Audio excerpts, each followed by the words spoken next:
vous allez pouvoir, vous avez déjà posé vos questions précédemment et à la Oui. fin de chaque séance, on pourra faire une question-réponse, si vous le voulez bien. Donc, je vais laisser la parole au docteur Alain Lesquat qui va commencer cette conférence par sa première intervention.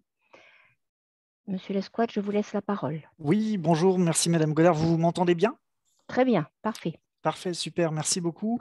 Donc, merci à toutes et à tous d'être présents et présentes aujourd'hui. Et je voudrais tout particulièrement remercier donc l'ASF pour l'organisation de cette journée, Madame Godard et Madame Schuller, et également les représentants locaux bretons, Farida Bianic et Madame Perriot pour la proposition du thème. Et bien sûr, je remercie aussi le professeur Granel, le docteur Bertolino Voilà, parce qu'il de est en train. Marseille C'est ça? qui ont accepté de présenter les résultats de leur étude sur les membres inférieurs et également le docteur Derrien du CHU de Rennes qui va nous parler de comment prendre soin de ses pieds. Et je vous expliquerai un petit peu pourquoi on fait intervenir une endocrinologue dans cette session aujourd'hui. Donc pour ma part, je m'appelle le docteur Alain Lesquat, je travaille dans le service de médecine interne et d'immunologie clinique des docteurs Perla et du professeur Gégaud, qui est connecté également aujourd'hui. Et donc on est centre de compétences pour la sclérodermie systémique. Et l'objectif aujourd'hui, c'était de discuter avec vous de l'atteinte des membres inférieurs, c'est-à-dire les pieds et les jambes, au cours de la sclérodermie systémique. Parce que c'est vrai qu'on parle beaucoup des mains et vous allez voir que mes premières illustrations, justement, Je elles vont n'entends partir. pas. Ah, Ah. Si, allez-y. Je pense que la dame ne doit pas avoir son micro ou quelque d'accord, chose pas de de problème. connecté. Ok, donc je continue. Alors, hop. Donc pour vous rappeler le programme, l'objectif c'est donc de faire une petite introduction et discuter avec vous des causes qui peuvent amener à une atteinte des jambes et des pieds au cours de la sclérodermie. Ensuite, les docteurs Bertolino et le professeur Granel de l'équipe de Marseille nous présenteront leurs résultats de l'étude scléro-macrovasque qui parle justement de l'atteinte des gros vaisseaux au cours de la sclérodermie au niveau des membres inférieurs. Et le docteur Derrien du CHU de Rennes nous expliquera ou vous expliquera un peu mieux comment bien prendre soin de ses pieds lorsqu'on est atteint d'une maladie qui touche les vaisseaux sanguins des jambes et des pieds. Alors, en l'occurrence, le docteur Derrien est endocrinologue au CHU de Rennes, mais le diabète, en fait, est une cause d'atteinte des petits vaisseaux qui ressemble un petit peu à celle de la sclérodermie. Et c'est la raison pour laquelle les endocrinologues ont beaucoup l'habitude de prendre en charge les gens qui ont des atteintes des pieds à cause justement d'atteinte des petits vaisseaux. Un petit instant, monsieur Lesquat. Si vous voulez bien ne pas faire de commentaires et couper vos micros, car tout le monde en profite, et vous interrompez le docteur. Merci beaucoup. Je vous laisse la parole. Ok, merci. Donc voilà, donc je disais qu'on proposait à une endocrinologue d'intervenir puisque le diabète, de la même manière que la sclérodermie, peut toucher aussi les petits vaisseaux sanguins des pieds. Alors, ce n'est pas que la sclérodermie donne du diabète, hein, ce n'est pas ce que j'ai dit et ce n'est pas ce qu'il faut entendre. Ce que je dis là, c'est que quelque part, les symptômes, au final, peuvent se ressembler un petit peu et la manière dont on va prendre soin de ses pieds dans une maladie comme le diabète et dans une maladie comme la sclérodermie est assez proche et les bons conseils donc peuvent venir des spécialistes du diabète quand on parle aussi de l'atteinte des pieds de la sclérodermie. Et donc ce qu'on avait prévu initialement, Madame Godard et Madame Schuller, c'était éventuellement de répondre aux questions plutôt de manière groupée à la fin sur le dernier quart d'heure de 18h45 à 19h plutôt que des réponses aux questions au fur et à mesure. Mais après, bien sûr, il n'y a rien d'impératif dans ce calendrier. Donc si vous préférez qu'on fasse une réponse aux questions au fur et à mesure, on peut le faire. En fait, c'est souvent il y a les réponses à certaines questions dans les topos qui suivent et ça permet d'éviter finalement de répondre à des questions alors qu'en fait la réponse va suivre dans les topos suivants. Non, on en reste au programme prévu, donc à la fin de la séance. Ok, bah très bien. Alors, merci. Merci à vous. Alors, donc je voulais parler d'abord de l'atteinte des vaisseaux sanguins au cours de la sclérodermie. Donc, comme vous le savez, la sclérodermie va se caractériser par une atteinte des vaisseaux et en particulier des petits vaisseaux, une hyperréactivité vasculaire. Et ça va se traduire chez plus de 90% des patients par un phénomène de Raynaud. Le phénomène de Raynaud, c'est ce spasme artériel ou artériolaire qui va se traduire par des doigts blancs comme morts et ensuite éventuellement bleus, puis rouges et douloureux. Alors c'est vrai que le phénomène de Raynaud dans la sclérodermie, il touche classiquement les mains, mais dans un nombre non négligeable de cas, il peut également toucher les pieds, voire il peut concerner le nez, la langue et d'autres extrémités. Mais donc les pieds peuvent tout à fait être concernés par le phénomène de Raynaud. Et ça peut se traduire notamment par des sensations de paresthésie, c'est-à-dire des fourmis ou des sensations de moins bien sentir au niveau des pieds. Donc le Raynaud, exactement comme au niveau des doigts de la main, peut concerner les doigts des pieds. Alors, on parle dans la sclérodermie de ce qu'on appelle une micro-angiopathie. Alors, qu'est-ce que ça veut dire ça veut dire micro, petit, angio des vaisseaux et pathie anormaux. Pourquoi? Parce que la sclérodermie se traduit avant tout par une atteinte des petits vaisseaux. Or, des petits vaisseaux, on peut les voir facilement au bout des doigts, mais il y a aussi une atteinte des petits vaisseaux au bout des pieds. Et donc, c'est logique finalement que lorsqu'on a une atteinte des doigts, on puisse aussi avoir une atteinte des pieds. Alors, c'est vrai que cette atteinte des vaisseaux, on peut la voir facilement à l'aide de la capillaroscopie. Votre médecin référent vous a peut-être déjà fait cet examen, notamment au diagnostic. Sur l'image de droite, je ne sais pas si vous pouvez voir ma souris. Je vais essayer de faire en sorte qu'on voit mon pointeur. Voilà, je pense que vous le voyez. Donc, sur cette image-ci, en fait, c'est une capillaroscopie normale où vous voyez les petits vaisseaux qui sont disposés de manière régulière les uns à côté des autres et qui sont assez nombreux et assez fournis et réguliers. Et ici, vous avez la capillaroscopie de quelqu'un qui a une sclérodermie. Et vous voyez que là, dans cet exemple-là, eh bien, il y a des endroits entiers où il n'y a pas de vaisseaux et les vaisseaux sont au contraire gros, boudinés, voire un peu obstrués. Et donc, en fait, ça, c'est tout à fait ce qui va caractériser la sclérodermie, c'est cette atteinte des vaisseaux qu'on parle de microangiopathie. Et cette atteinte des vaisseaux, comme je vous l'ai dit, elle va concerner aussi bien les pieds que les mains. Et donc, les symptômes des mains peuvent se retrouver de la même manière au niveau des pieds. Peut-être que je dis ce que j'ai compris. Alors, concrètement, cette atteinte des petits vaisseaux, on peut l'observer au niveau des mains avec une échographie et on peut voir dans certains cas que notamment les petits vaisseaux vont être touchés. Là, c'est ce que je vous ai montré lorsqu'on regarde la main. Mais il peut y avoir aussi une atteinte des plus gros vaisseaux qui peut être aussi obstruée. Alors, deux raisons à ça. Il faut savoir que de manière assez particulière, les gros vaisseaux, et c'est vrai au niveau des mains et des jambes, en fait, ont eux-mêmes un système de vaisseaux sanguins qui les vascularisent, qui leur permettent de bien fonctionner et qui sont par définition plus petits que ces gros vaisseaux. Et donc, si ces petits vaisseaux qui apportent les supports nutritifs aux gros vaisseaux sont malades, comme c'est le cas dans la sclérodermie ou comme ça peut être le cas dans le diabète, eh bien, il va y avoir un retentissement sur des vaisseaux de plus grande taille. Et par exemple, c'est ce qu'on va observer au niveau des jambes, où les vaisseaux sont de plus grande taille qu'au niveau de la main, par exemple. Mais par atteinte des petits vaisseaux nourriciers, eh bien, il peut y avoir une atteinte ensuite des gros vaisseaux. Voilà.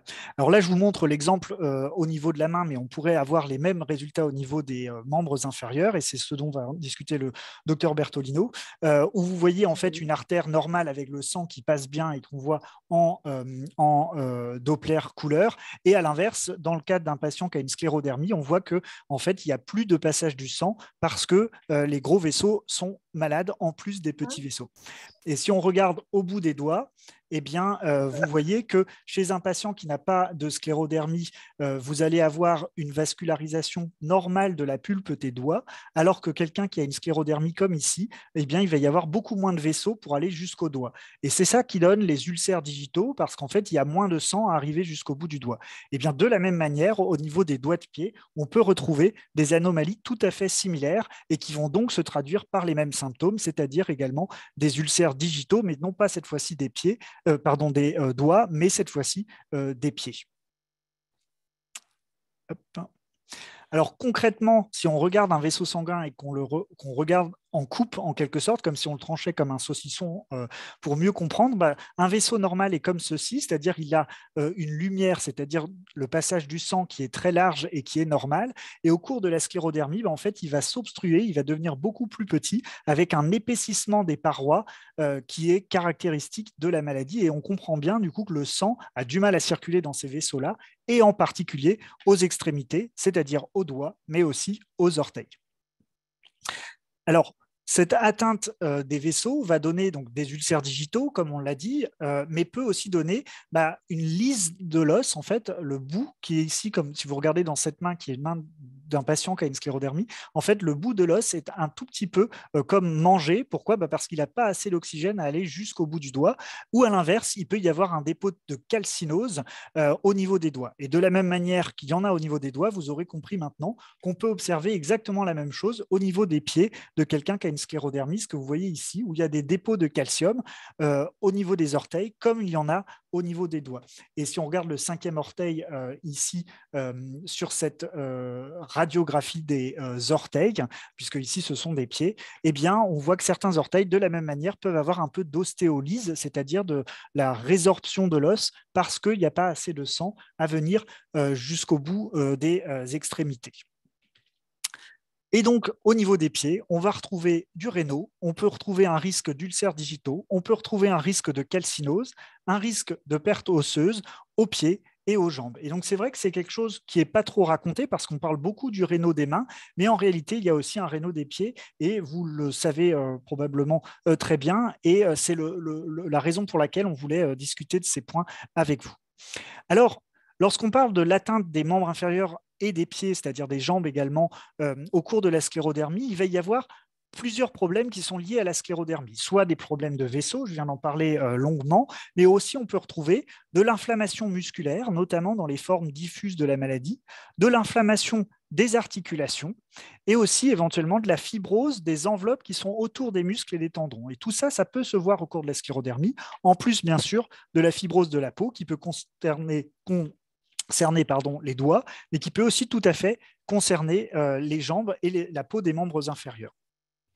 Mais un message vraiment important que je voudrais faire passer, ce n'est pas parce que vous avez des douleurs aux membres inférieurs, que vous avez des douleurs aux articulations des jambes, que c'est forcément lié à la sclérodermie. Il y a aussi tout un tas d'autres problèmes qui peuvent être tout à fait non liés à votre sclérodermie et pourtant expliquer vos douleurs. Donc, il ne faut pas toujours tout mettre sur le dos de la sclérodermie. On peut avoir ce qu'on appelle de l'artérite, c'est-à-dire une atteinte des membres inférieurs qui est peut-être aggravé par la sclérodermie, mais qui peut aussi être lié au cholestérol, au tabac, si on fume. Et ça, il ne faut pas le négliger pour autant. Tout n'est pas lié à cause de la sclérodermie. Les douleurs, ça peut tout simplement être aussi des douleurs de sciatique ou d'arthrose, qui là encore n'auront rien à voir avec la sclérodermie en tant que telle. Ou bien une gêne à cause d'une insuffisance veineuse, les jambes lourdes en fin de journée, un peu d'œdème. Et ça, pareil, la sclérodermie en soi ne va pas toucher les veines. Elle touche les artères et les petits vaisseaux, mais elle touche peu ou pas les veines. Ou en tout cas, ce n'est pas documenté de manière très, très claire. Et on peut tout à fait aussi avoir de la sclérodermie et puis de la goutte qui va donner une atteinte des orteils. Et ça, eh bien là encore, la sclérodermie n'est pas à imputer. Donc c'est vrai qu'il faut être prudent lorsqu'on est face à un problème aux pieds ou aux jambes chez quelqu'un qui a une sclérodermie, parce qu'il ne faut pas aller trop vite conclure que c'est normal, vous avez une sclérodermie, donc vous avez mal. Non, on a aussi plein d'autres raisons d'avoir mal aux pieds ou aux jambes quand on a une maladie comme la sclérodermie. Ce qui n'empêche pas que la maladie peut effectivement toucher les petits vaisseaux des pieds et des jambes et que pour cette raison-là, il faut prendre soin de ses pieds et c'est la raison pour laquelle on a proposé au docteur Derrien d'intervenir. Donc voilà, donc j'avais jusqu'à 18h15 pour vous présenter cette approche et je vais donc laisser maintenant la parole au docteur Bertolino et au professeur Granel qui ont gentiment accepté de présenter les résultats de leur étude justement qui s'intéressent à l'atteinte des gros vaisseaux, l'atteinte vasculaire de la sclérodermie, mais au niveau des pieds et des jambes, ce qui en fait une étude tout à fait originale. Donc, je vais arrêter mon partage d'écran et passer la parole à l'équipe marseillaise, que je remercie encore.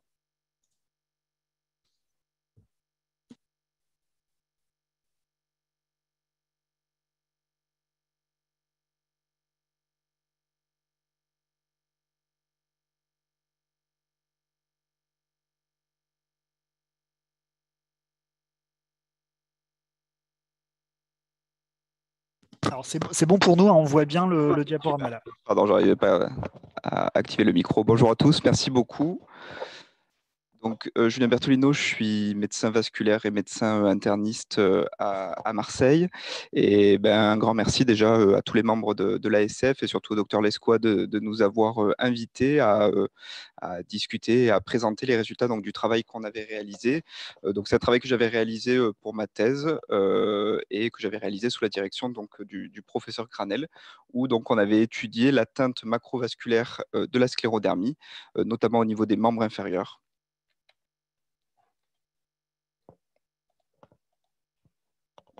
Donc, l'atteinte macrovasculaire des membres inférieurs, donc le docteur Lescois en a parlé, elle est décrite, mais elle est encore peu connue finalement des cliniciens et donc d'où un retard au dépistage. Elle peut se compliquer dans de rares cas, vous allez le voir, de lésions ischémiques sévères. Et ce qui est décrit, en tout cas dans la littérature, c'est que les patients sclérodermiques, eh ben, indépendamment des facteurs de risque cardiovasculaires, comme en a discuté le docteur Lescois, ils auraient un risque augmenté de développer des lésions d'artériopathie oblitérante des membres inférieurs. Donc en gros, ce sont des lésions qui entraîne en fait un rétrécissement au niveau des vaisseaux et qui gênent en fait la circulation du sang et qui peuvent entraîner donc des douleurs au niveau des membres inférieurs, soit à l'effort, soit au repos et qui, dans les cas extrêmes, peuvent se compliquer de troubles trophiques. Et donc, cette physiopathologie, elle est peu connue, peu élucidée. Soit c'est une vasculopathie qui est propre à la sclérodermie, soit un phénomène d'athérosclérose accélérée que l'on peut voir dans certaines maladies auto-immunes et dans certaines maladies inflammatoires. Donc pour cela, on a réalisé l'étude scléromacrovasque. Donc c'est une étude collaborative nationale au sein du GFRS, le groupe francophone de recherche sur la sclérodermie. Et on a voulu se mettre dans des cas extrêmes, hein, c'est-à-dire que pour étudier cette pathologie, on avait eu quelques patientes qui avaient eu des lésions très sévères au niveau des membres inférieurs et qui avaient nécessité malheureusement une amputation au niveau des membres inférieurs. Et donc on a voulu se mettre dans ce cas extrême pour évaluer cette atteinte vasculaire des gros vaisseaux et pour faciliter aussi le recrutement des patients. Mais vous allez voir, c'est une complication extrêmement rare, heureusement. Donc pour cela, on avait réalisé une étude rétrospective, cas témoins. Donc les cas, c'était les patients qui avaient malheureusement nécessité une amputation suite à une atteinte ischémique des membres inférieurs, qui était atteint d'une sclérodermie et majeure. Et donc pour chaque patient atteint de cette complication, on incluait un témoin, c'est-à-dire un patient avec une sclérodermie et qui n'avait pas d'atteinte macrovasculaire clinique au niveau des membres inférieurs. Et chaque patient, on les a pariés sur le sexe, sur l'âge à plus ou moins 5 ans et sur la forme cutanée de la sclérodermie. Donc, on a publié les résultats dans The Journal of Scleroderma and Related Disorder. Donc, je vais vous en présenter les principaux résultats de la façon la plus compréhensible possible et on reste bien sûr à votre disposition s'il y en a qui sont intéressés pour qu'on vous transmette l'article. Donc, comme je vous disais, c'est une étude collaborative donc, nationale au sein du GFRS. Et donc, vous voyez, on a pas mal de centres qui ont participé à l'étude. Donc, Lille, Strasbourg, Paris, Tours, Dijon, Nantes, Bordeaux, Toulouse et Marseille. Et vous voyez qu'à chaque fois, alors bien sûr, on n'a pas recruté tous les patients atteints de cette complication, mais à chaque fois, sur des centres qui ont l'habitude de voir beaucoup de patients atteints de sclérodermie, c'était que 2-3 observations par centre. Donc une complication très rare. Et donc les patients qui ont nécessité une amputation, donc vous le comprenez, c'est les patients que je décrirai avec une atteinte macrovasculaire. Et les 26 témoins, donc les patients sans amputation, sans atteinte macrovasculaire. Donc l'étude, elle avait eu l'autorisation de la Commission nationale de l'informatique et des libertés, qui est une commission qui fait en sorte qu'on respecte bien la protection des données que vous nous transmettez. Et elle avait eu aussi l'avis favorable du comité d'éthique. Donc maintenant, je vais vous présenter les principaux résultats. Donc à chaque fois, vous allez voir, je vais comparer les deux groupes, donc les patients qui ont eu l'atteinte macrovasculaire en comparaison des patients sans atteinte macrovasculaire. Donc on avait 26 patients dans chaque groupe. Les patients dans les deux groupes étaient âgés de 67 ans puisqu'on avait apparié sur l'âge, donc il n'y avait pas de différence entre les deux groupes. On avait une majorité de femmes, 3/4 des cas, hein, ce qu'on a à peu près dans cette pathologie. Et on avait une prédominance de la forme cutanée limitée de la sclérodermie. Donc, je le rappelle, dans les deux groupes, c'était similaire. On a l'impression quand même si on ne peut pas en déduire quelque chose, on a l'impression quand même qu'on avait peut-être une surreprésentation de la forme cutanée limitée, contrairement à ce qu'on peut voir, puisque d'habitude, peut-être qu'on peut estimer la fréquence à 60% de la prédominance de la forme cutanée limitée par rapport à la forme cutanée diffuse. Et là, on avait peut-être l'impression qu'on avait un peu plus de forme cutanée limitée que d'habitude. Pour commencer la comparaison entre les deux groupes, on voyait que la durée d'évolution de la maladie, elle était plus longue pour les patients qui avaient une atteinte macrovasculaire par rapport à ceux qui n'en avaient pas. Donc la durée d'évolution de la maladie, elle était de quasiment 16 ans à peu près pour le groupe atteinte macrovasculaire par rapport à 7 ans dans le groupe témoin. Concernant les données cliniques de la sclérodermie, les patients qui avaient une atteinte macrovasculaire, en comparaison aux autres patients, eh bien, ils avaient plus d'ulcères digitaux au moment de la complication et ils avaient plus d'antécédents d'ulcères digitaux. Donc, on voit peut-être une maladie un peu plus évoluée sur le plan vasculaire. Et ce qui conforte aussi cette idée, c'est qu'il y avait une fréquence plus importante de l'hypertension artérielle pulmonaire chez ces patients, donc chez les patients avec l'atteinte macrovasculaire par rapport aux patients témoins. On avait aussi un score de sévérité de la maladie qui était un peu plus élevé. Donc, c'est des scores qu'on utilise dans les études ou dans notre pratique pour évaluer un peu la sévérité de la maladie.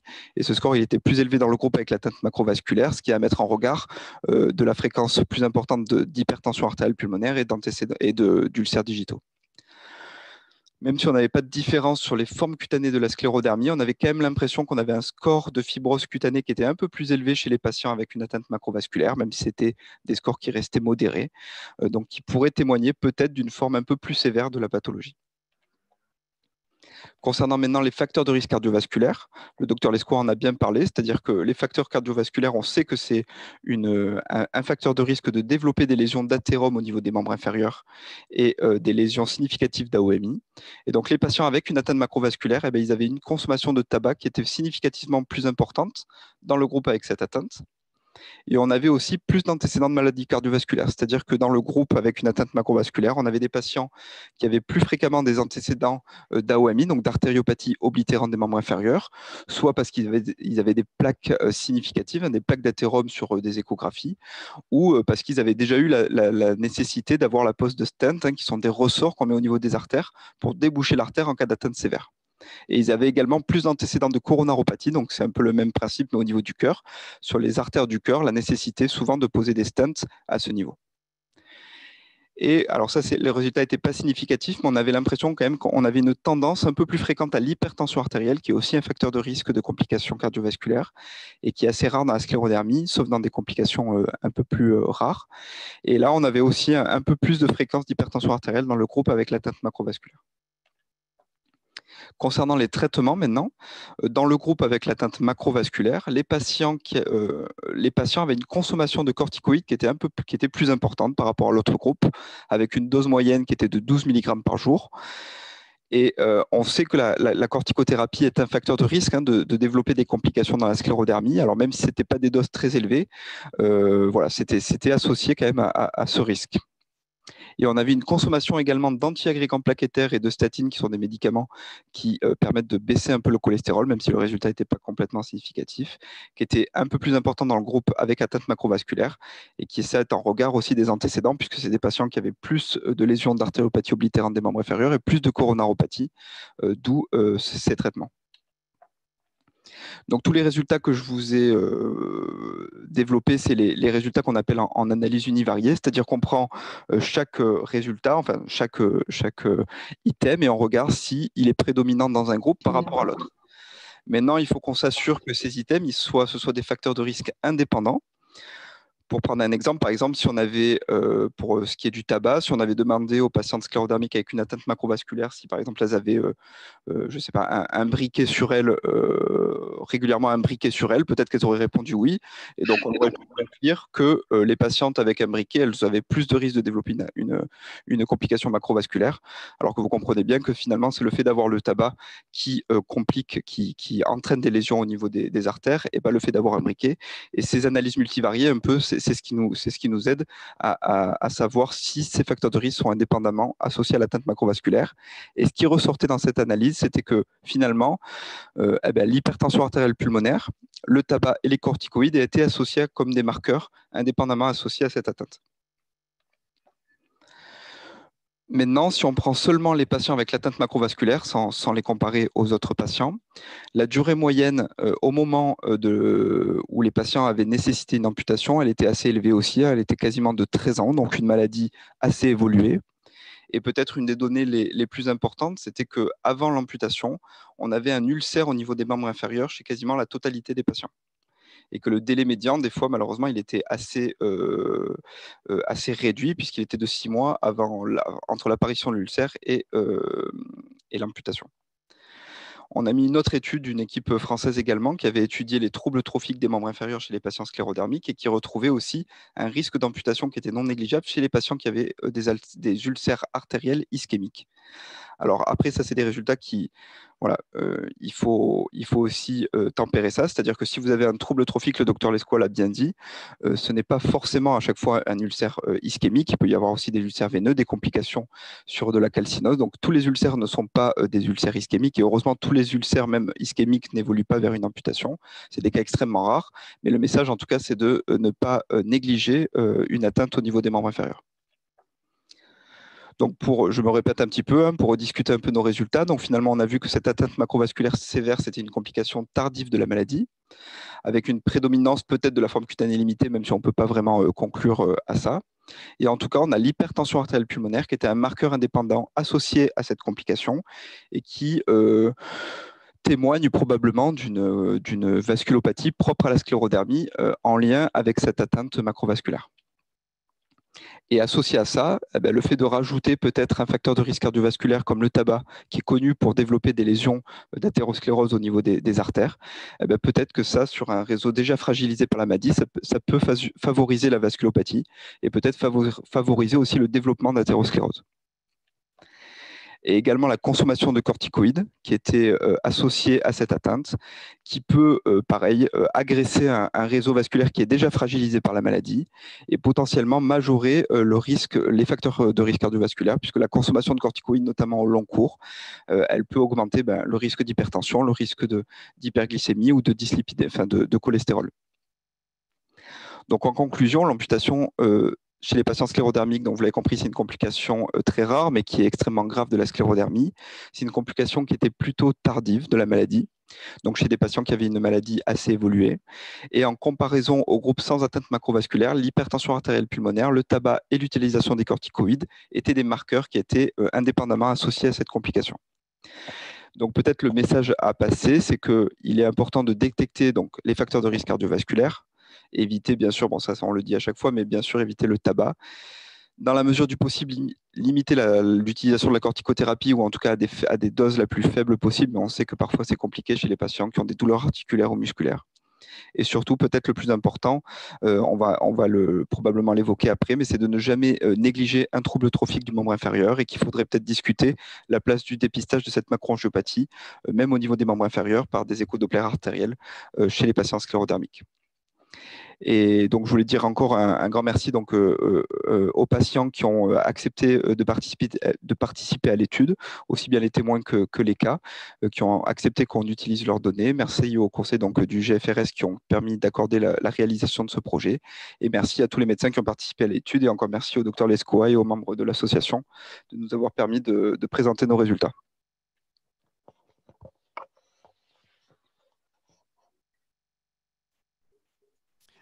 Donc, merci beaucoup, docteur Bertolino, pour ces résultats. Donc, je crois que le message important, effectivement, à faire passer, c'est qu'il faut prendre soin de ses pieds et de ses jambes et de ses artères de jambes lorsqu'on a une sclérodermie, puisqu'effectivement, la maladie peut de temps en temps, et dans des cas rares, se compliquer de plaies au niveau des jambes et que c'est quelque chose qu'il faut éviter. Pour ça, il faut prendre soin notamment de ses artères, avec le message important, effectivement, qu'il faut donc éviter autant que possible l'hypertension, éviter la dyslipidémie et éviter le tabac, ne pas tout mettre sur le compte de la sclérodermie, mais qu'en fait, on peut avoir des facteurs associés qui rendent les choses plus graves. Donc, merci beaucoup et j'espère que vous pourrez être là aussi pour répondre aux questions de 18h45 à 19h après le topo du docteur Derrien. Et donc, maintenant, je vais accueillir le docteur Christelle Derrien, qui est endocrinologue au CHU de Rennes. Alors, pourquoi on fait intervenir une diabétologue dans cette session sur la sclérodermie? Eh bien, puisque le diabète, de la même manière que la sclérodermie, sclérodermie peut se traduire par une atteinte des membres inférieurs qui est liée à une atteinte des petits vaisseaux et en même temps des gros vaisseaux. Donc quelque chose de très très proche. Donc une fois de plus, je ne dis pas que la sclérodermie donne du diabète et je ne dis pas que la sclérodermie est un diabète. Mais néanmoins, c'est de la même manière qu'on peut correctement prendre soin de ses pieds et de ses membres inférieurs quand on a une sclérodermie et un diabète, c'est-à-dire deux maladies qui vont se traduire par une atteinte des petits et des gros vaisseaux des membres inférieurs. Donc, je passe la main maintenant au docteur Derrien, que je remercie encore pour son temps et son intervention.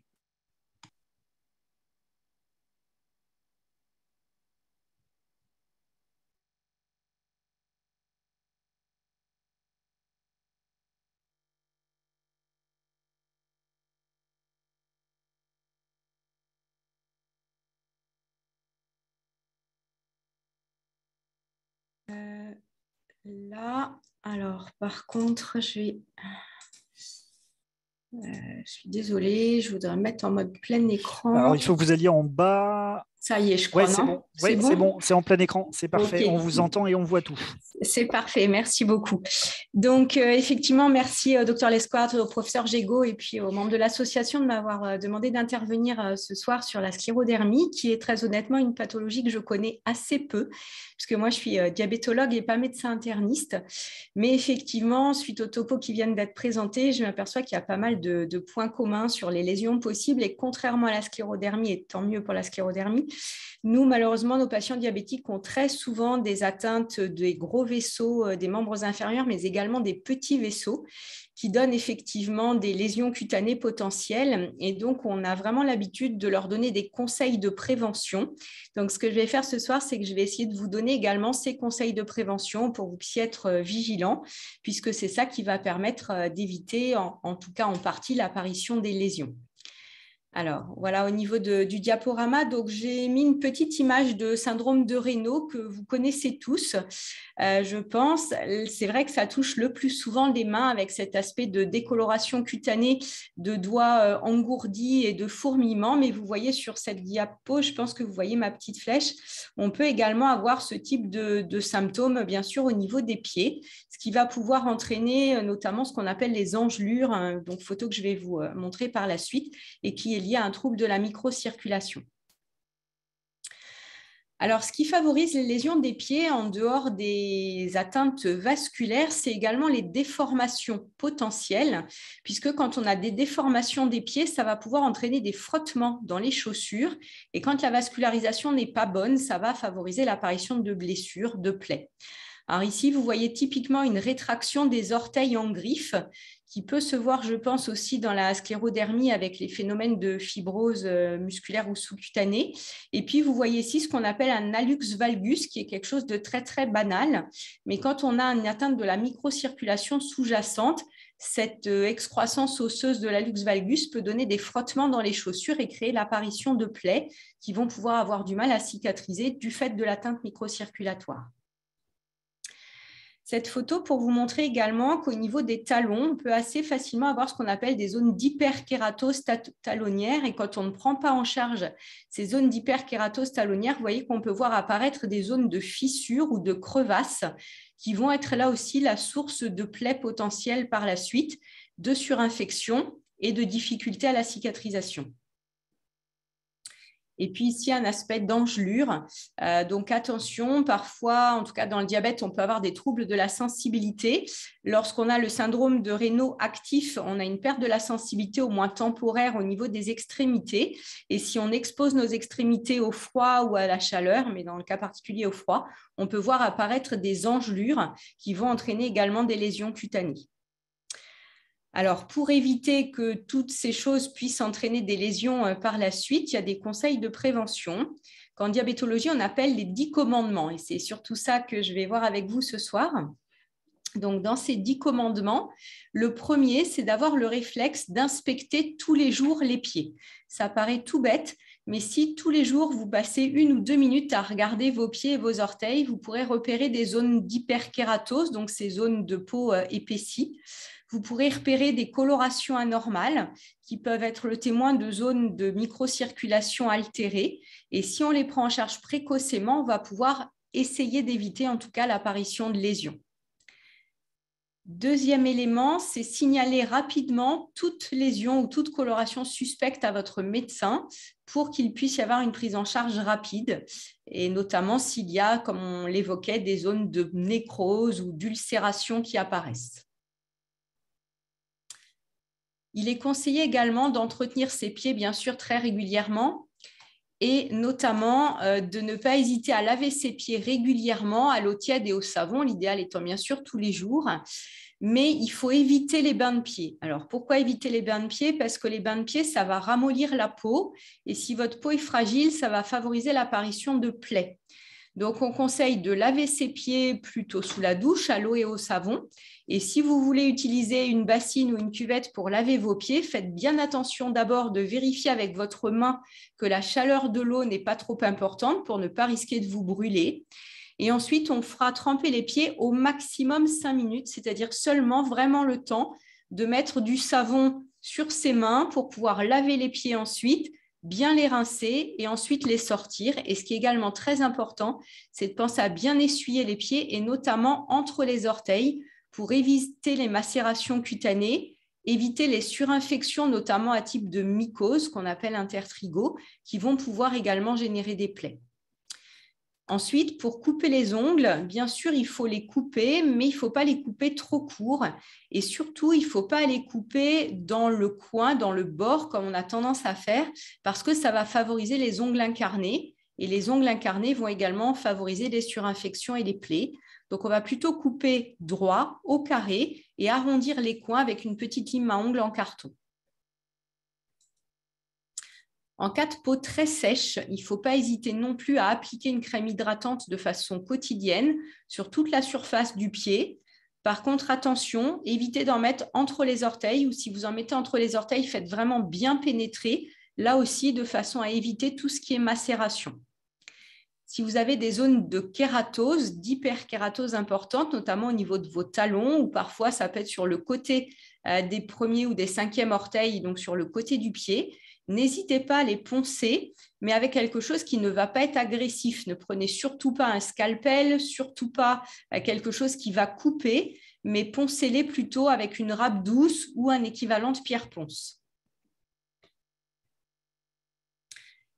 Autre chose qui peut paraître banale, mais on s'aperçoit que ce n'est pas toujours fait, bien changer les chaussettes tous les jours et surtout éviter les chaussettes en synthétique. Privilégier tout ce qui est coton, laine, fil d'Écosse, c'est-à-dire toutes les substances qui vont permettre à vos pieds de respirer. De la même façon pour les chaussures, évitez les chaussures en plastique, privilégiez les chaussures en cuir. Autre conseil, choisissez plutôt vos chaussures en fin de journée.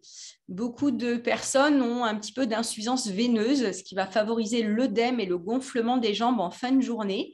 Et si vous achetez vos chaussures le matin et que vous les portez toute la journée, du fait de cet œdème, ces chaussures risquent de se retrouver un petit peu étroites en fin de journée, du coup de serrer vos pieds et de favoriser des zones de frottement et donc l'apparition de plaies.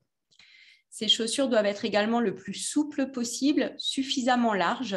Et quand vous achetez des chaussures neuves au départ, ne les portez que quelques heures et regardez vos pieds pour voir s'il y aurait des rougeurs qui pourraient traduire des zones de frottement. De la même façon, évitez les talons hauts qui ne sont pas du tout bons pour la statique du pied. Si vous voyez apparaître des durillons, des cors ou des ampoules, surtout ne prenez pas vous-même de coricides chez votre pharmacien. Les coricides, c'est très dangereux, ça favorise les blessures. Souvent, le corps reste en place et c'est la peau autour qui va s'en aller. Donc, prenez plutôt rendez-vous chez un pédicure-podologue qui, lui, va avoir les outils nécessaires, les appareils nécessaires pour enlever correctement tout ce qui est durillon, corps et ampoules et également les zones d'hyperkératose. Et n'hésitez pas à lui signaler que vous avez une sclérodermie et potentiellement des troubles de la microcirculation pour qu'il soit d'autant plus vigilant par rapport à son soin pour éviter les blessures. Attention également à tout ce qui est risque de brûlure, donc les bouillottes, le feu, les radiateurs, mais également l'hiver, les gelures. et notamment au moment des périodes où vous avez vos orteils ou vos doigts qui sont insensibilisés par le phénomène de Raynaud. Vous allez plus sentir justement la brûlure ou la gelure, et c'est là que vous pouvez vraiment avoir des blessures qui correspondent à des brûlures en fait, hein, soit par le froid, soit par le chaud, qui vont pouvoir s'installer. Donc méfiance, méfiance à ces moments-là. Et puis, ne jamais marcher pieds nus, quel que soit le lieu. Vraiment prendre l'habitude de ne pas marcher chez soi pieds nus, parce qu'on peut avoir un verre qui s'est cassé avec un petit morceau de verre qui reste par terre, une punaise qui est tombée, ou à la plage, tout bêtement, attention aux cailloux, aux coquillages, aux choses qui peuvent traîner. Donc, vraiment, prenez l'habitude, si vous avez des troubles de la microcirculation, voilà, plus de nombreuses années d'évolution de votre sclérodermie, à être très, très méfiant également par rapport à cela. Alors, quelques petites diapos supplémentaires pour insister donc, sur le fait qu'il faut vraiment éviter les bains de pieds prolongés, éviter le fait de marcher pieds nus, éviter pour les bains de pieds de mettre des produits qui peuvent être corrosifs pour vos pieds. Un bain de pied, ça se fait juste avec de l'eau tiède et du savon sur vos mains, hein, savon liquide ou, voilà, ou savon en paquet pour laver les pieds, mais surtout pas de sel, surtout pas d'eau de javel, surtout pas de daquin ou de choses comme ça, et surtout pas, j'insiste, de bain de pied de plus de 5 minutes. Si vous avez une plaie qui arrive, surtout pas de sparadrap collé sur les pieds. Plus vous allez coller du sparadrap sur vos pieds, plus quand vous allez enlever les sparadraps, vous risquez de créer des lésions cutanées et d'abîmer la peau périphérique. Donc vraiment les pansements les plus petits possibles avec des pansements adaptés, des compresses par-dessus ces pansements et faire tenir les pansements sur les plaies avec des bandes. Et le sparadrap, il servira seulement à coller la bande pour pas qu'elle s'échappe, mais surtout pas de sparadrap sur les pieds. Et puis là, vous voyez aussi des produits à éviter, pas d'alcool, pas d'éosine, pas de bétadine, parce que ce sont des produits colorés qui peuvent masquer une inflammation locale. Évitez les ciseaux pointus et surtout n'allez pas couper, comme je le disais tout à l'heure, les ongles dans les coins. Évitez tout ce qui est coricide. Allez voir plutôt un pédicure podologue. N'enlevez surtout pas les zones de kératose avec des lames de bistouri, des scalpels, parce que vous risquez de vous blesser, et privilégiez vraiment plutôt tout ce qui est pierre ponce ou râpe douce, justement douce comme leur nom l'indique, et adapté, et évitez tout ce qui est sparadrap avec des adhésifs qui vont coller directement sur votre peau. Au niveau des chaussures, il y a également des choses à éviter. On a parlé des talons qu'il faut essayer d'éviter, a fortiori des talons comme celui-ci. Éviter tout ce qui est chaussures ouvertes, où notamment ça va tenir entre les orteils juste comme une tongue avec 2 orteils, parce que là, le plastique risque de blesser le sillon entre les orteils. Et puis tout ce qui est chaussures ouvertes, comme les espadrilles ou ces chaussures, ne vont pas protéger vos pieds. Et donc, si vous marchez dans des endroits où il y a des cailloux, des coquillages, des choses comme ça, ou dans la rue, potentiellement, ça peut venir vous blesser. Attention également à toutes les chaussures qui sont pointues à l'extrémité. Si vous regardez vos pieds, ils n'ont pas du tout cette forme-là, ils n'ont pas du tout une forme pointue.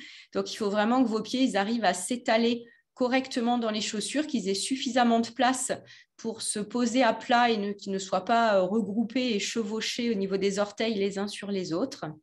Et puis évitez aussi, si vous avez des chaussures ou des chaussons qui en théorie ont un talon, comme la charentaise ici, évitez de replier ce talon, parce que ça, c'est le meilleur moyen pour favoriser la kératose au niveau des talons, donc cette hyperkératose, comme je vous ai montré tout à l'heure, qui peut donner des crevasses, des fissures qui vont favoriser les plaies. Donc, les chaussures qu'on va conseiller, c'est des chaussures fermées, plutôt à lacets, avec des talons suffisamment larges à l'extrémité pour que les orteils puissent prendre leur place. De la même façon pour les chaussons, les charentaises, pourquoi pas, c'est très bien, mais surtout laissez le talon de la charentaise ouvert et privilégiez, comme on le disait, des chaussures en cuir. Évitez ce qui est du plastique pur. Par contre, il y a des chaussures qui peuvent être avec de la respiration et dans ce cas, pourquoi pas. Et puis, si vos pieds sont vraiment déformés, qu'il y en a besoin, il peut y avoir besoin parfois de faire des semelles, voire des chaussures sur mesure par des podo-orthésistes. Donc, chez nos patients diabétiques, il y a encore souvent une réticence quand on leur parle de chaussures sur mesure parce que les gens imaginent des grosses chaussures très, très moches qu'on va reconnaître au moindre coup d'œil dans la rue. Les chaussures que vous voyez ici, ce sont des chaussures sur mesure qui sont faites en prenant les empreintes du pied Et aujourd'hui, on peut vraiment faire des chaussures sur mesure qui peuvent se confondre quasiment avec des chaussures du commerce. Donc, il faut vraiment parler avec vos médecins, avec les podo-orthésistes pour voir ce qui peut être fabriqué. Et il y a beaucoup de modèles possibles. Par contre, bien sûr, il faudra toujours s'adapter à la statique, à la forme de votre pied. Et puis, je suis désolée, la photo n'est pas de très bonne qualité, mais ce qu'on utilise, nous, parfois aussi, notamment pour les rétractions d'orteils et les orteils en griffe, ce sont des petits dispositifs en plastique que vous voyez ici, qui s'appellent des orthoplasties, qui peuvent être fabriqués par les pédicures podologues et qui vont se glisser sous l'orteil en griffe pour le redresser, éviter que sa base frotte sur la semelle de la chaussure et ça va pouvoir prendre appui sur les autres orteils en périphérie. Donc, il y a plein de sortes différentes d'orthoplasties possibles. Quant au pansement, si vous avez une plaie, je l'ai un petit peu évoqué, mais la première qualité du pansement, c'est surtout ne pas nuire. Donc, de ne pas mettre des pansements trop volumineux qui vont faire que vos pieds vont être serrés dans les chaussures. Éviter tout ce qui va favoriser la macération. Donc, surtout pas de pansement occlusif. Il y a beaucoup de pansements qui sont vendus en pharmacie, qui sont vendus facilement parce qu'on dit « Oh, ça colle directement sur le pied, mais ça ne colle pas trop sur la peau. Ne vous inquiétez pas, c'est parfait. » Mais ça favorise le milieu humide, ça favorise la macération et c'est souvent pas très, très bon pour aider à la cicatrisation. Surtout, ne pas blesser la peau qui est autour de la plaie et donc pas de sparadrap sur la peau. J'insiste, le sparadrap, ça sert à faire tenir des bandes, ça ne sert pas à faire tenir avec des adhésifs un pansement sur la peau. Ne pas masquer l'inflammation locale, donc ne pas utiliser de produits colorés, éviter tout ce qui est éosine, bétadine, mercurochrome autrefois, mais c'est plus trop utilisé heureusement. Toujours bien laver les pieds à l'eau et au savon. Même quand il y a une plaie, on peut laver les pieds à l'eau et au savon. Par contre, il faut bien sécher le pourtour de la plaie, bien sécher entre les orteils en tamponnant. Pas de sèche-cheveux non plus qui risque de brûler. Vérifier l'absence de nouvelles plaies, notamment entre les orteils. Bien regarder ce qui se passe entre les orteils et ça au niveau des 2 pieds. Bien hydrater régulièrement ses pieds. Pour conclure, juste vous dire que la prise en charge des lésions des pieds ou la prévention des lésions des pieds, parce qu'on espère le plus souvent possible agir avant que les lésions n'arrivent, c'est vraiment un travail pluridisciplinaire, pluriprofessionnel, dans lequel, bien sûr, vous êtes au centre avec la surveillance en étant vigilant, mais aussi en interpellant tous les professionnels de santé qui vous entourent. Donc, au premier lieu, les pédicures podologues, si vous voyez que vous avez des difficultés à enlever des zones de kératose, à couper vos ongles pour ne pas risquer les ongles incarnés, mais aussi les infirmières, bien sûr, s'il y a une plaie, pour faire des pansements réguliers, très souvent quotidiens ou tous les 2 ou 3 jours au grand maximum. Bien sûr, votre médecin traitant ou votre médecin interniste à la moindre survenue de lésion pour qu'on puisse, nous, choisir des pansements adaptés et essayer de faire, si possible, de ne pas arriver, comme on l'évoquait tout à l'heure, dans les formes les plus graves, à une amputation qui est vraiment l'objectif de toute cette prise en charge et de toute cette prévention, c'est vraiment arriver à éviter ces amputations. Merci pour votre attention.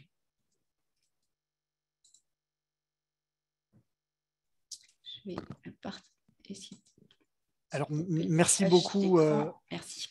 Merci beaucoup, docteur Derrien, pour tous ces conseils très pragmatiques et très, très clairs. Donc, vraiment un grand merci. Donc là, on va passer maintenant aux réponses, aux questions-réponses, donc aux réponses aux questions. Alors, d'emblée, donc on a eu plusieurs questions par email. Donc, évidemment, tous les intervenants et les orateurs et oratrices sont invités à répondre aux questions au fur et à mesure. On a eu beaucoup de questions personnelles, c'est-à-dire moi j'ai tel problème, qu'est-ce qu'il faut faire? Donc on avait bien dit qu'on ne pouvait pas répondre à ces questions parce qu'on n'a pas votre dossier médical dans son ensemble, on n'a pas tous les éléments qui permettent de répondre. Donc j'ai sélectionné les questions qui ne correspondaient pas justement à des questions personnelles et de prise en charge parce qu'on a eu vraiment des questions très précises du style mon chirurgien ne veut pas faire ça, est-ce que vous êtes d'accord? Ça on ne peut pas dire sur un email qui fait 3 lignes. Alors, il y a une première question qui est en lien direct avec ce que le docteur Derrien nous a discuté à l'instant. Et j'avoue, avec le professeur Gégaud, on n'avait pas la réponse à cette question. C'est est-ce que les soins de pédicure peuvent être pris en charge dans le cadre de l'ALD 100% de la sclérodermie? Parce que je pense que pour le diabète, il n'y a pas de problème. Mais est-ce que quand on a une autre ALD, or la sclérodermie est une ALD, affection de l'endurée, remboursement 100%, est-ce que si ce n'est pas le diabète, mais que c'est bien la sclérodermie et qu'on peut avoir une atteinte des pieds, est-ce que ça peut être pris en charge ou pas, docteur Derrien? Alors, À ma connaissance, il n'y a que dans le cadre du diabète qu'on a cette prise en charge. Il a fallu se battre pendant de nombreuses années avant de l'obtenir. Et encore, ce n'est pas chez tous les diabétiques. Aujourd'hui, les gens qui ont un diabète, qui n'ont pas déjà eu des complications importantes, ont droit au mieux à un soin podologique par an pris en charge. Pour ceux qui ont déjà eu des plaies qui ont duré plus d'un mois ou a fortiori bien sûr des amputations, là il y a de réelles prises en charge remboursées actuellement à raison de 5 à 8 soins dans l'année. Donc si malheureusement vous cumulez sclérodermie et diabète, puisque le diabète représente quand même 3% de la population, ou tout au moins 3% de la population présente un diabète, n'hésitez pas à faire valoir votre prise en charge par rapport au diabète si elle peut être activée. Je sais qu'il y a beaucoup de mutuelles maintenant qui prennent en charge dans le cadre du diabète des soins.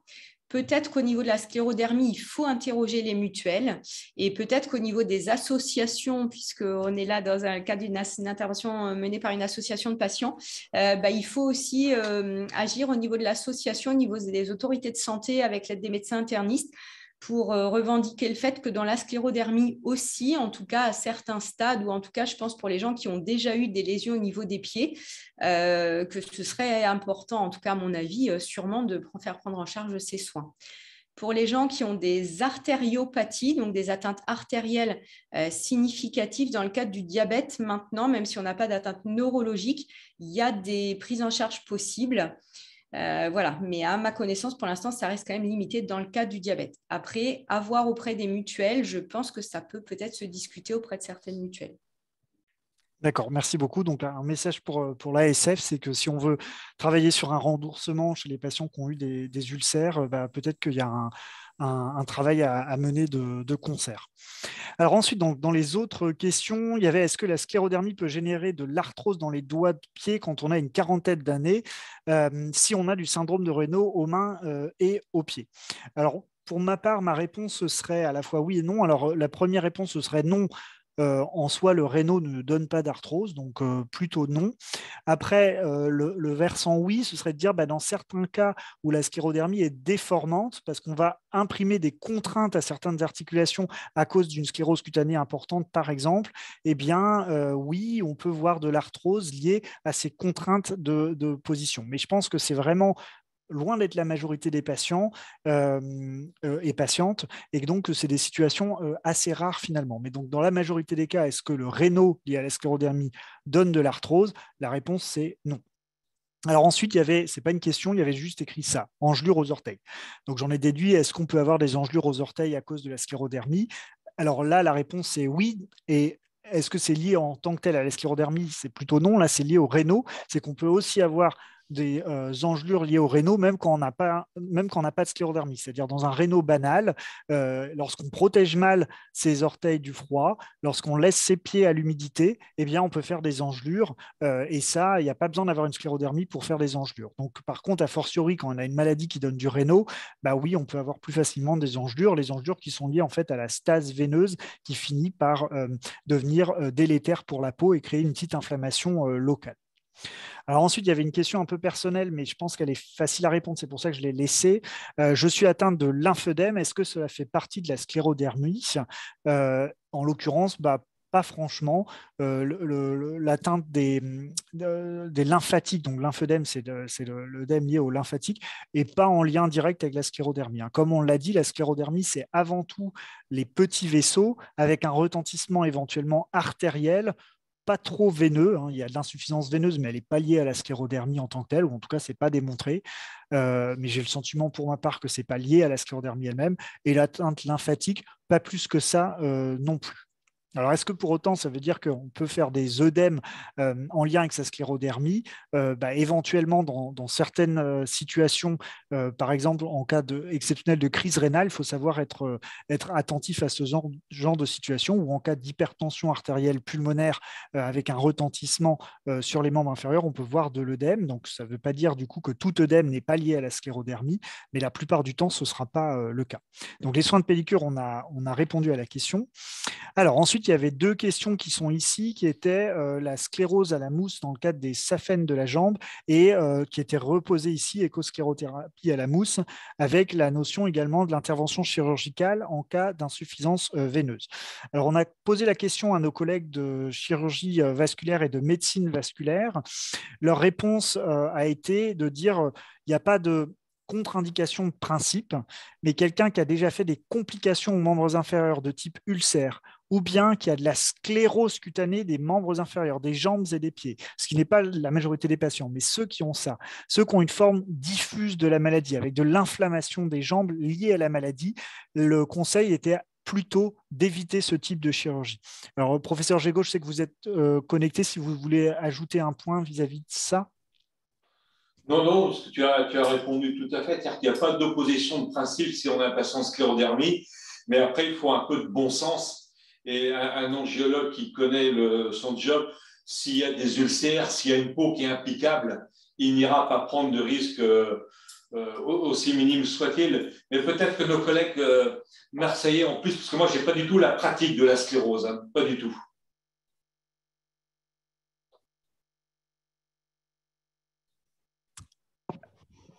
Bonjour. Non, alors c'est vrai que, enfin, en tout cas, chez les patients sclérodermiques, on n'a pas du tout cette expérience-là. Mais je suis plutôt d'accord avec ce qui a été dit. Hein. C'est vrai que c'est pas une contre-indication. Après, à voir en fonction, en effet, de l'atteinte cutanée au niveau des membres inférieurs. Mais si, voilà, si on a une patiente ou un patient qui n'a pas d'atteinte au niveau des membres inférieurs, à mon sens, il n'y a pas de contre-indication particulière. C'est difficile parce que ce genre de traitement, en général, ne se fait pas en centre hospitalier universitaire. C'est l'atteinte veineuse et souvent plutôt en libéral ou en privé. Donc, c'est vrai qu'on n'a pas l'expérience. J'ai malheureusement qu'un cas d'expérience qui n'a pas été une bonne expérience. Alors, bien sûr, je ne vais pas généraliser sur un cas, mais c'était une patiente qui a voulu faire effectivement une sclérothérapie de varices. Je ne sais pas si c'était la mousse ou un produit direct.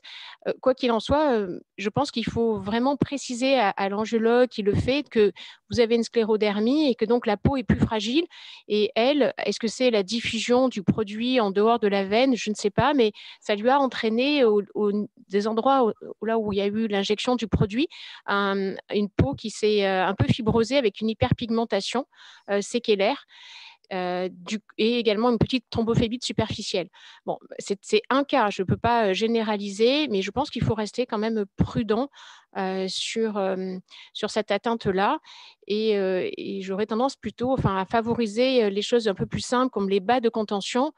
Comme tout à l'heure, on parlait du lymphodème, qui est un signe d'insuffisance veineuse et qui pourrait d'abord commencer par un traitement plus simple. Donc voilà, je dirais prudence, mais on n'a pas l'expérience et nous aussi en CHU, il n'y a pas l'expérience à Marseille sur ce type de traitement.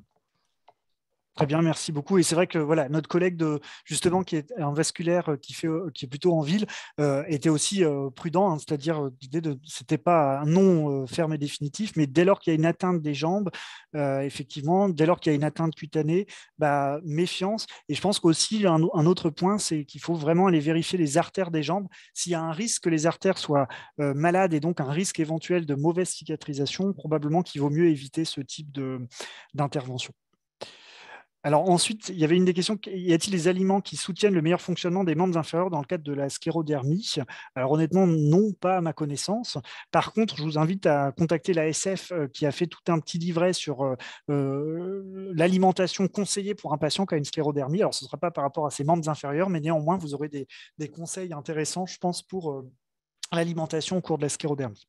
Alors ensuite, il y avait qu'en est-il des douleurs neuropathiques des membres inférieurs, origine, cause, évolution? Alors, je pense qu'on pourrait passer des heures sur cette question-là.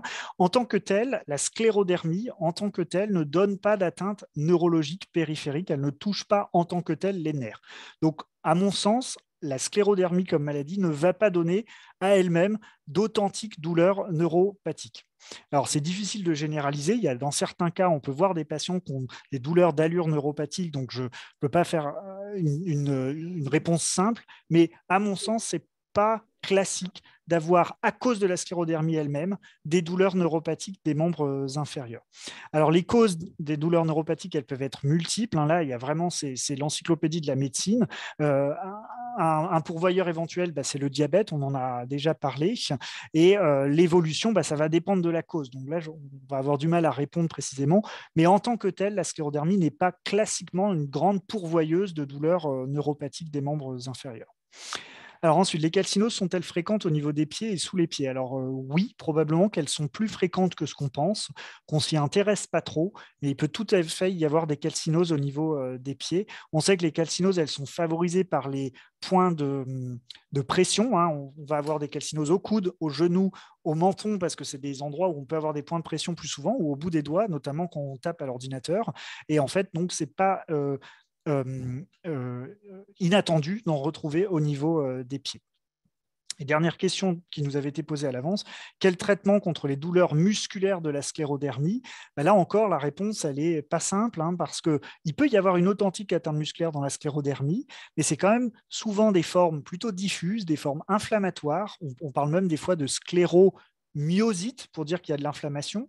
Et donc, dans ces cas-là, le traitement qui diminue l'immunité, qui module l'immunité peut rendre service. Mais bien souvent, la sensation de douleur musculaire qu'on peut avoir, elle peut ne pas être liée à la sclérodermie. Ça peut être lié justement à une atteinte des artères qui peuvent donner des douleurs musculaires parce que les muscles ne sont pas suffisamment irrigués, et ce, indépendamment de la sclérodermie.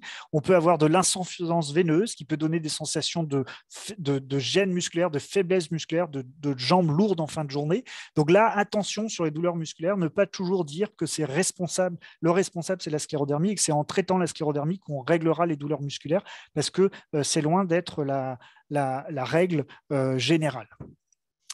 Voilà. Alors, je ne sais pas si les orateurs et oratrices avaient envie de rajouter des points sur ce que j'ai proposé comme réponse là, sur les éléments de questions qui étaient amenés.